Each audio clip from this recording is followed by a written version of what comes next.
I was unfaithful to my loving husband, who was really good with money. And now, he's taken everything away, and I'm left with nothing, no money, no job, and we're no longer married. Mike Reynolds was a man whose mind functioned like the intricate gears of a clock, precise and unerring. As a financial genius in the bustling heart of New York, he had built a reputation for transforming the most convoluted financial challenges into profitable ventures. However, nothing in his array of spreadsheets and forecasts could have prepared him for the discovery he was about to make. It was an ordinary Thursday evening when Mike first noticed something amiss. Working late in his study, a room adorned with shelves of economic treatises and framed stock market graphs, he decided to review their personal finances. As he combed through bank statements and credit card bills, a pattern began to emerge, one that was inconsistent with their usual spending habits. There were charges for boutique hotels, expensive jewelry, and lavish meals, none of which he recognized. Mike's heart sank as the realization dawned on him. His wife, Rosa, had always had a taste for the finer things in life, but these expenditures were beyond their agreed indulgences. A surge of emotions welled up inside him, confusion, hurt, but predominantly, a cold, seeping dread. Could Rosa be having an affair? In the days that followed, Mike observed Rosa with a heightened sense of awareness. She was the picture of elegance and grace, a woman who turned heads with her warm smile and vibrant laugh. They had met at a charity ball 10 years ago, and Mike had been smitten from the start. Rosa had seemed equally taken with him, enchanted by his intellect and quiet confidence. They had built a life together, a life Mike had thought was happy and fulfilling. Yet, the evidence was irrefutable. The secret meetings, the unexplained absences, the whispered phone calls, it all pointed to a clandestine affair. Mike felt a profound sense of betrayal, yet he knew that a direct confrontation would lead nowhere. Rosa was too shrewd, too composed, she would deny everything. Instead, Mike began to plot his revenge. It would not be a revenge born of rage or violence, but one that matched his nature, calculated, methodical, and devastatingly effective. He would use his skills to turn the tables, to channel Rosa's ill-gotten gains into a cause that would leave her both financially and morally bankrupt. He started by setting up a series of shell companies and charity organizations. Each entity was meticulously crafted to appear as a legitimate investment opportunity. Then, using his expertise, Mike began the process of diverting funds from Rosa's secret accounts into these organizations. The money, once a symbol of her betrayal, would now serve a greater good. As Mike worked late into the night, redirecting funds and weaving his intricate web, he couldn't help but feel a sense of irony. He had always prided himself on his integrity, on doing what was right. Yet here he was, orchestrating a scheme of revenge against his own wife. But as he sat there in the dim light of his study, surrounded by the tools of his trade, Mike Reynolds felt no remorse. The plan was set in motion, a cruel yet fitting retribution for a betrayal that had cut deeper than any financial loss ever could. In the heart of New York's financial district, Mike Reynolds sat in his office, surrounded by the hum of computers and the soft glow of screens. This was his domain, a place where numbers danced to his command, where fortunes were made and lost with the click of a mouse. But today, Mike's focus was not on the stock market or investment portfolios. Today, he was weaving a different kind of financial tapestry. The plan to unravel Rosa's deceitful gains was in full swing. Mike had spent countless nights designing a network of shell companies and charitable organizations, each a cog in the grand machine of his revenge. These entities were crafted with meticulous care, bearing names that hinted at prosperity and growth, like Aurora Development Limited and Bountiful Horizons. To any onlooker, they were legitimate businesses, a testament to Mike's investment acumen. But their true purpose was far more personal. Through a series of complex transactions, Mike had started funneling Rosa's illicit funds into these organizations. Each transfer was carefully masked, hidden beneath layers of financial jargon and bureaucratic obfuscation. To Rosa, it would seem as though her assets were growing, her secret fortune multiplying under the guise of shrewd investments. Mike took no joy in this deception. Each click, each transfer of funds, was a reminder of the life he thought he had, a life now tainted with betrayal. But he pushed forward, driven by a need for justice, for retribution.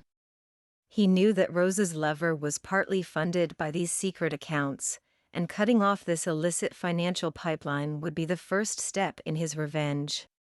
Meanwhile, Rosa remained oblivious to the storm brewing beneath her feet. She continued her affair, ensnared in a web of lies and passion. Her days were spent in a blissful haze, moving from the luxurious confines of her lover's apartment to the opulent dinners and events they frequented together. But cracks were starting to show. As Mike redirected more and more funds, the lavish lifestyle Rosa and her lover had grown accustomed to began to wane. Expensive gifts became less frequent, and the once regular getaways started to dwindle. Rosa's lover, whose affection was as much for her wealth as for her, began to grow distant, his sweet nothings tinged with hints of frustration and greed. Back in his office, Mike watched this unraveling with a clinical detachment. He monitored Rosa's spending, the ebb and flow of her secret accounts, with the same precision he applied to his professional ventures. Each financial report, each bank statement, was a piece of the puzzle, a step closer to his ultimate goal. But even as he orchestrated this financial downfall, Mike couldn't escape the gnawing emptiness that had settled in his heart. He had once loved Rosa, had imagined growing old with her. Now, those dreams were replaced by cold, hard strategy.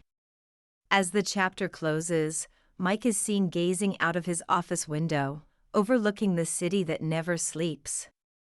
He had set in motion a plan that would leave Rosa financially and morally destitute, a plan born out of a betrayal that had shattered his world. But in the quiet of his office, amidst the soft whir of machines and the dim glow of screens, Mike Reynolds couldn't help but wonder, at what cost?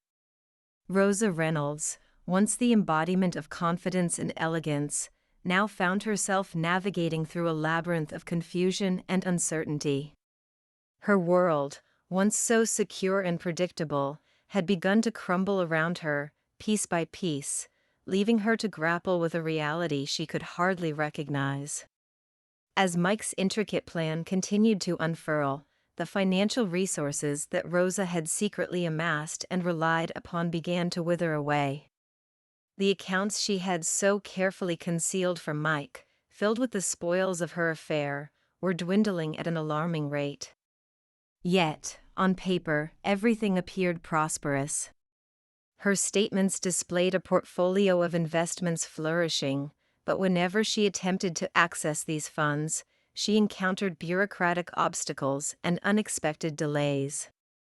Her lover, Mark, a charming but opportunistic artist, had been drawn to Rosa not only for her vibrant personality but also for the lavish lifestyle she provided him. However, as the flow of luxury and indulgence began to wane, so did Mark's affections. Their relationship, once a passionate escape from her mundane marital life, had started to lose its allure, revealing the shallow foundations upon which it rested. Confused and increasingly isolated, Rosa attempted to confront Mike about the financial irregularities. Mike, always the epitome of composure and control, effortlessly deflected her inquiries.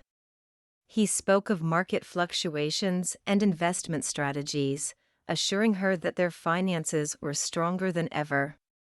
Yet, the reality of her depleting accounts told a different story. The stress of her crumbling financial empire and her deteriorating relationship with Mark was taking its toll on Rosa.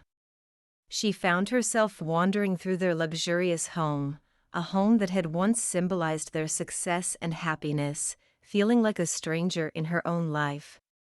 The art pieces that adorned the walls, the designer furniture, the opulent decor, it all felt hollow, a gilded cage that was slowly closing in on her. Meanwhile, Mike observed from a distance, his plan advancing like a silent, relentless force. He monitored the transactions, the gradual redirection of funds, with a clinical precision. Each move was calculated, designed to leave Rosa not only financially destitute but also morally exposed.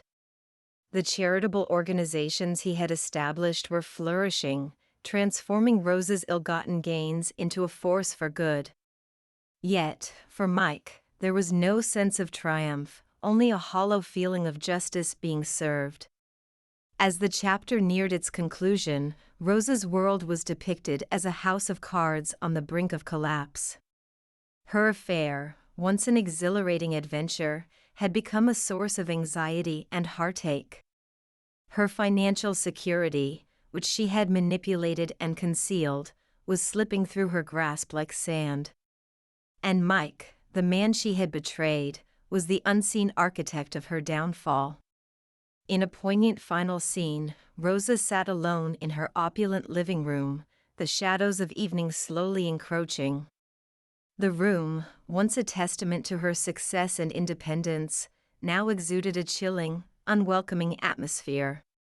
She came to the realization that the intricate web of lies and deception she had spun was falling apart, leaving her exposed and defenseless. The chapter concluded with Rosa gazing out of the window, her reflection a faint, ghostly silhouette against the backdrop of city lights, symbolizing her imminent isolation and despair. Rosa Reynolds, once the mistress of her own destiny, now found herself adrift in a sea of chaos and uncertainty.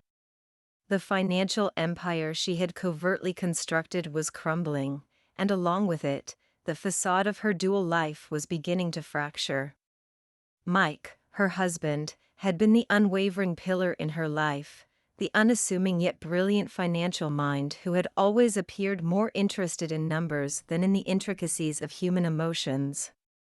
But as Rosa's world unraveled, she began to perceive a different aspect of Mike, one that was calculated, methodical, and, in its own way, as relentless as the business world in which he thrived. Her lover, Mark, had all but vanished, his affection dissipating as swiftly as her wealth. The realization struck Rosa with the force of a tidal wave. Her affair, once an exhilarating escapade, had been nothing more than a transaction, a facade of pretense and luxury that evaporated at the first sign of trouble. Desperate for answers and an escape route, Rosa confronted Mike. She accused him of mismanaging their finances, of squandering their fortune through negligence or, worse, deliberate subversion. But Mike's response was icy and well calculated. He disclosed, with chilling composure, his awareness of her affair and her financial deceit. He described how he had rerouted her ill-gotten gains, her secret hoard of wealth, into charitable causes. The investments and funds she believed were thriving were mere illusions, a mirage he had created to mask the true fate of her money. The truth struck Rosa like a physical blow. Her meticulously compartmentalized world had been a house of cards, and Mike was the tempest that had toppled it. The realization that she had been outwitted, that her dishonesty and betrayal had been met with a shrewd and calculated retaliation, was shattering. Mike initiated divorce proceedings, citing her infidelity and financial misconduct. He presented evidence of her affair and the funds she had diverted for her selfish desires. The courts were unsympathetic to Rosa's pleas. With her assets now entangled in charitable endeavors and her reputation in ruins, she was left with nothing. No alimony, no financial support, only the stark, unyielding reality of her actions. The chapter paints a somber portrait of Rosa's decline. She, who had once held the world within her grasp, was now without a job, her professional reputation in ruins due to the scandal. Friends and the social circles she had carefully cultivated over the years had turned their backs on her, unwilling to associate with a woman mired in such a public and humiliating downfall. The final scenes of the chapter stand in stark contrast to the life Rosa once led. Gone were the luxuries and opulence, replaced by a modest, sparsely furnished apartment tucked away in an unremarkable part of the city. Her days were now filled with fruitless job searches and the harsh reality of her isolation. As the chapter draws to a close, Rosa is seen gazing out of her apartment window, the distant city lights serving as a haunting reminder of a life now lost. In her eyes, there is a glimmer of realization, an understanding of the consequences of her actions and the irreversible damage they have wrought. The chapter ends with Rosa alone, a mere shadow of her former self, a woman brought low by her own pride and deceit. The final chapter of Rosa Reynolds' story unfolds in a markedly different world from the one she had once known. The days of opulence and carefree indulgence were gone, replaced by the harsh reality of her actions, as she lived in a small, dimly lit apartment far removed from the glittering lights of elite society. Rosa's once enviable social standing had crumbled, leaving her ostracized and abandoned by former friends and acquaintances. The scandal of her affair and the very public divorce had become fodder for gossip columns and social media, casting her as a pariah in the high society she had once frequented. Jobless and bereft of financial support, she spent her days sending out resumes, only to encounter rejection or, more often than not, deafening silence. The skills and experience she had once taken pride in seemed irrelevant in a world that now defined her by her personal failings. During these days of solitude and reflection, Rosa was compelled to confront the harsh reality of her actions. She replayed the years of her marriage, the secret rendezvous with Mark, and the intricate web of deception she had spun. The realization that her actions had not only shattered her marriage but also eroded her self-esteem was a bitter pill to swallow. Perhaps for the first time, she grasped the depth of pain she had inflicted on Mike, a man who had loved and trusted her. Meanwhile, Mike had moved forward with his life. His reputation as a financial genius had only been enhanced by the charitable initiatives he had funded with Rosa's diverted assets. He frequently appeared in business publications and at philanthropic events, lauded as a visionary who had transformed personal betrayal into a mission for societal good. However, despite his public persona, those close to him noted a certain coldness, a detachment that had not been present before. The climax of the chapter unfolded unexpectedly when Rosa crossed paths with Mike at a small cafe. It was a chance encounter neither had anticipated. Rosa observed the changes in Mike, the sharp lines etched onto his face, the guarded look in his eyes. There was a brief exchange of words in which Rosa attempted to convey her remorse and her understanding of the pain she had caused. However, Mike's response was curt, lacking the warmth or affection he had once held for her. Forgiveness had been granted, but the scars remained, a reminder of a trust irrevocably fractured. As Mike exited the cafe, Rosa was left to grapple with the finality of their relationship, the irreversible transformation in the man she had once loved. She comprehended that the consequences of her actions extended beyond the financial realm, causing wounds that might never fully heal. The chapter concluded with Rosa taking a stroll through a park, observing life passing by. She saw couples sharing laughter, families enjoying their time together, and for a fleeting moment, she allowed herself to reminisce about the life she once lived, the dreams she had once shared with Mike. However, as the sun descended, casting elongated shadows across her path, Rosa recognized that this chapter of her life had come to a close. She now faced the task of forging a new path, one laden with uncertainty but also offering the prospect of redemption and self-discovery. The story reached its conclusion with Rosa gazing up at the night sky, the initial stars beginning to twinkle above.